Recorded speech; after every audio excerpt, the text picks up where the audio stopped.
Alrighty, hi everyone. So first things first, where this is your quick brief algebra review. Okay, if you feel like you need more help with algebra after this, then please get in contact with me and we can have a bit more of a one-on-one chat. But this is like our 15-minute, 10-15 minute algebra summary. This is going to cover everything you have to be able to do in your exam. So just so you know, these are the things that you have to be able to do. So you have to be able to collect like terms, multiply algebraic terms, okay, which is the same as what we call expanding brackets. Substitute numbers into a formula, form and solve linear equations. So they're the things that you need to be able to do. So we're going to start off with collecting like terms. So here's our expression. It's really big. We're going to simplify it. Now, remembering that with algebraic terms, you can only add together things that are in the same family. So the first thing I'm going to go through and do, and this is really good if you guys have got coloured pencils or highlighters or something you want to do at home, is to go through and work out which of these go together. And I know that it doesn't matter what the numbers are for my terms, as long as the letters are the same, and they have the same amount of those letters. So for example, x cubed, okay, that's going to go together with 2x cubed, okay, they're from the same group. Then 3x squared, that's going to go with negative 2x squared, which is there. Now the other thing is make sure that you're including the sign of whatever it is with the term that, the sign that comes before it with that term. Okay, 6x, okay, that goes with plus 4x. And then I've got my constants, and I know I call them constants because they don't have any letters with them, and that's negative 10 and negative 5. Okay, so now I'm going to go through and I'm going to add these things together. So first thing, I've got x cubed and 2x cubed. Now if I've got one lot of x cubed plus two lots of x cubed, altogether that gives me 3x cubed. And remembering that first x cubed, there's no number at the front, so we pretend like there's a little invisible, what's a really light, I'll use a light blue, there's like a little invisible 1 there that we can't see. Okay, and that's how I get 3, because I've got the 1 and the 2. Then next, we have 3x squared minus 2x squared. So 3 minus 2 gives me 1. So I'm going to have plus 1x squared. Now when I go through and write the answer for this, I'm going to, final answer, I'm going to get rid of that 1, because again, we don't write the 1s. Then I've got 6x plus 4x, so 6 plus 4 gives me 10, so I've got plus 10x. And then here I've got negative 10 minus 5. Now, if you're stuck for this, do it on your calculator, okay? Oh, sorry, I'll get rid of that. Do negative 10 minus 5, but just remember that for next year, you won't always have a calculator, okay? Or the other thing you can think about, is that you've got 0 here, say negative 5, negative 10, negative 15. Okay, so you're starting at negative 10 and then you're taking away another 5. That's becoming more negative. So it's going down to negative 15. So minus 15 at the end there. Okay, beautiful. So now our final answer, 3x cubed plus x squared, don't write the 1, plus 10x minus 15. And you can't do anything else from there.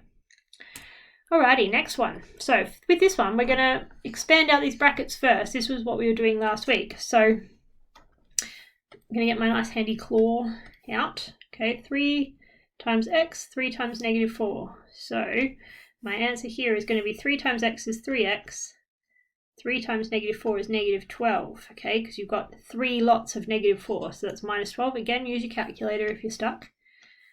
Okay, then we're multiplying 3 times negative x, 3 times x squared and 5 times x squared and 5 times x. So that's going to give me plus 5x squared plus 5x, and then I'm going to multiply this one. So now be careful, this one's got a minus 2, so that means we're going to multiply all of this by negative 2. So we've got negative 2 times x and negative 2 times 2. Okay, so that's minus 2x. Now negative 2 times 2, that's negative 4. Okay, so we can go through again. I'm going to highlight all of my like terms. So in this case, wrong pen, get my highlighter out.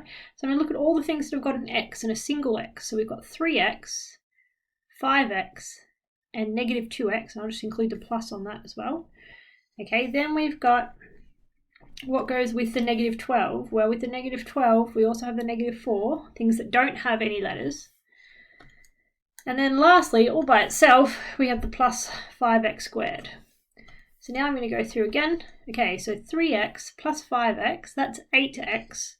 And then 8x minus 2x, that gives me 6x. So I've got 6x altogether. That's from those bit there, and feel free to kind of tick them off or cross them off as you go. Then I've got negative 12 minus another 4. Now it's the same as before. I'm starting off at negative 12, and I'm going back another 4, so that's going to make me negative 16. Okay, so minus 16 plus 5x squared. Now generally when you're writing with algebra, we want to write the things that have got the biggest powers first. So this 5x squared, that's like our top priority hierarchy on our equations. So I'm going to write the 5x squared first, plus 6x minus 16. And that way we're writing it in descending powers of x, starting with the most and ending up with nothing. Just for some revision as well on this, remember that if you've got 7ab plus 4ba, okay, a times b is the same as b times a. Okay, then they're actually like terms, even though the letters are written the opposite way around. And that's because, you know, when you multiply two things together, it doesn't matter what order they're in. 3 times 1 is the same as 1 times 3. Okay, so altogether we can simplify that, and that's 11ab altogether. Generally try to write in alphabetical order if you can. Alrighty, next one we're going to move on to is solving. Now solving's actually probably one of the easiest things, because with solving what you're doing is you're just going to move things onto the other side, and just remember when you're doing this in your exam, if you don't show proper technique, you won't get any marks when you're doing your solving. So you're starting with the x, you're thinking what's kind of the furthest away from my x, or what do I need to get rid of first, and then you move the opposite of that onto the other side. So this one's really nice and easy. We've got some number, we're adding 2 to it, and that equals 8. So the opposite of adding 2 is subtracting 2, so we minus 2 from both sides. And then we end up with x on this side, because 2 minus 2 gives us 0, and then 8 minus 2 gives us 6. Okay, and that's our answer. I'll just highlight that there. Okay, next one. We've got 2x minus 4 equals 14.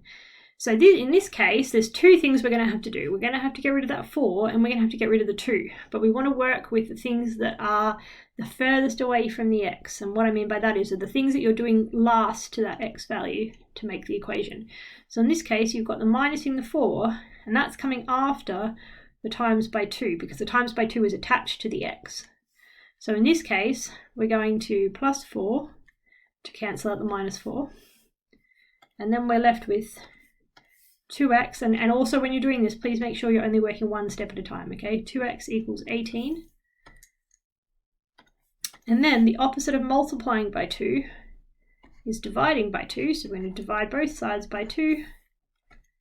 Okay, and 18 divided by 2 gives you 9 altogether. Alright, next one. This one, again, it's a little bit tricky, so I always start and think about it, and start with the x and say it in my head.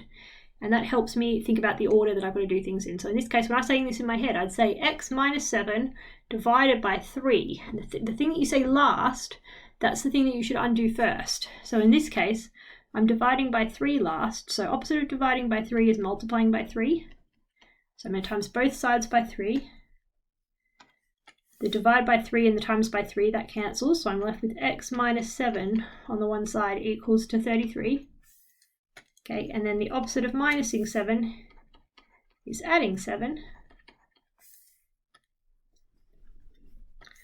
Okay, so then I end up with x equals 33 plus 7 is 40.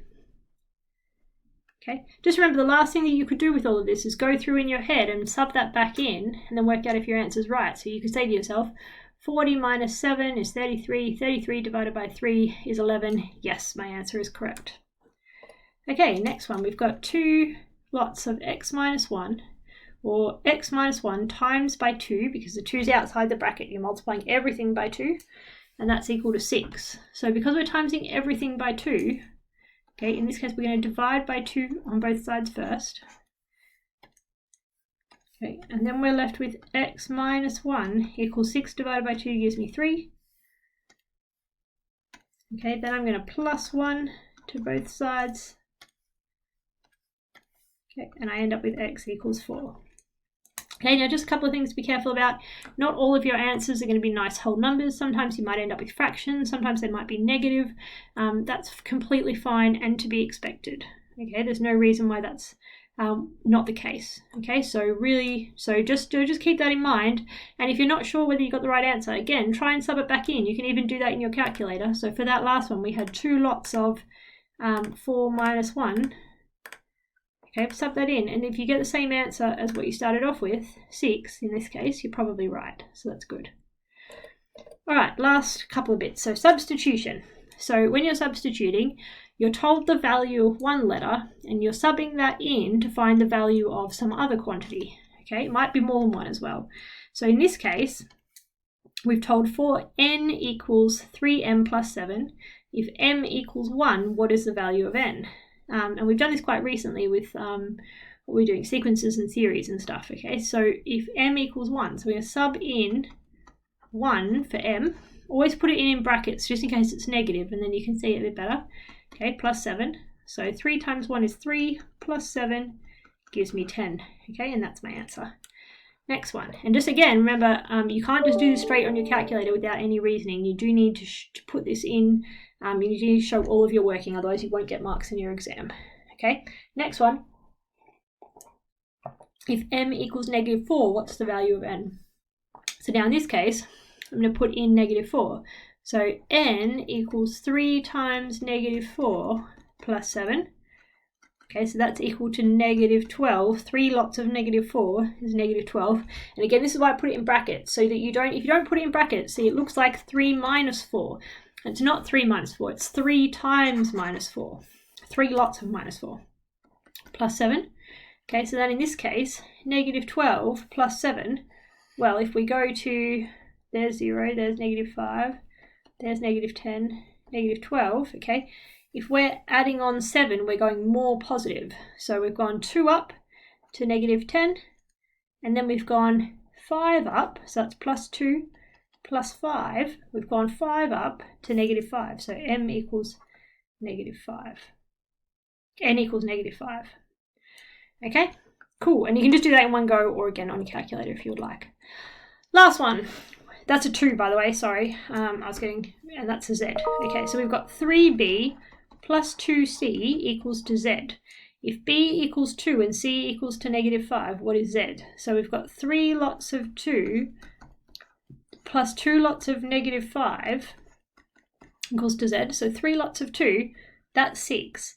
Now this is plus 2 lots of negative 5, that's negative 10. Okay, and remember that a positive and a negative, together they make a negative. So that's the same as 6 minus 10 equals to z. And again, if we draw our number line to work this out, there's 0, there's 5, there's 10, there's negative 5, negative 10. Okay, so we're starting out at 6 here, 6, and then we're taking away 10. So if we take away 1, that takes us to 5. If we take away 5, so altogether now we've taken away 6, that takes us to 0.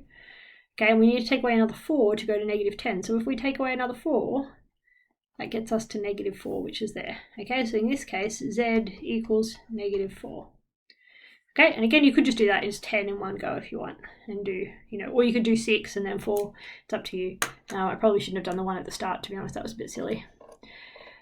All right, very, very last thing. So this is just some of the words that you need to know for forming equations. So product is multiply, quotient is divide, sum is plus, difference is minus, double is times 2, triple is times 3, half is divide by 2, etc. Okay, so Henry earns twice Charlie's salary. So I'm going to write this down.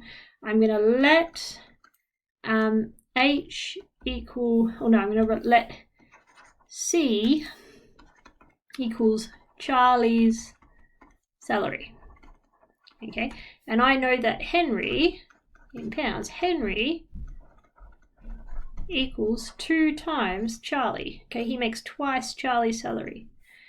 But Holly earns the sum of both together. Okay, so Holly,